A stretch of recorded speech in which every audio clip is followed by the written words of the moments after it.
Spend the weekend with me as an independent artist. This weekend I was traveling to Toronto for a songwriting camp, so here I was on the bus at like 1 a.m. I was so exhausted, and to make things worse, there was also a baby on board that was crying the whole time.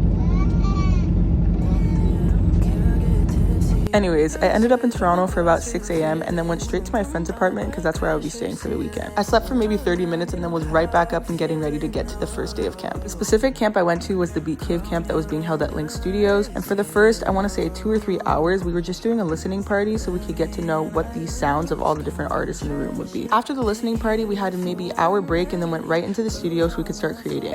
Yeah, get into it. Yeah, get into it. Writing camps are usually extremely fun because you get to go through different genres with different artists and just create a bunch of different songs in the span of 2 to 3 days. So there I was in the R&B room making an R&B hook, and then here I was in the hip hop room where I also created with some amazing artists. And that basically wraps up day 1. Day 2, I woke up, made some oatmeal, and then headed to Krispy Kreme actually with my friend because I'd never tried it. When I tell you, I'm so happy we don't have these in Ottawa because I would be eating them every day. Then I headed straight back to the studio for day 2, back in another hip hop room. We just created music all day. It was amazing. And as a little side quest, I went to the Toronto Tempo game, which I actually used to play basketball, so I really enjoyed. And the next morning, I had to meet up with a dancer of mine to prepare for a show that I have in Toronto on July 25th, which is literally this week. And it's actually our first time dancing together, so it was really important that we met up before the show. And here I am on my way to day 3 of the camp. Now, this was the day that we did the listening party for all the songs that we created. There were some crazy songs that were made during the weekend. After the listening party, I actually headed over to one of the artists' home studios so that we could cook up a little bit before I went back to Ottawa. And every single artist in this room was insane. You guys should definitely check them out. And that's the end of the vlog. I ended up getting back on a bus at 11:59 and getting back to Ottawa for 6 a.m. If you want to see more content like this, let me know. Okay, bye.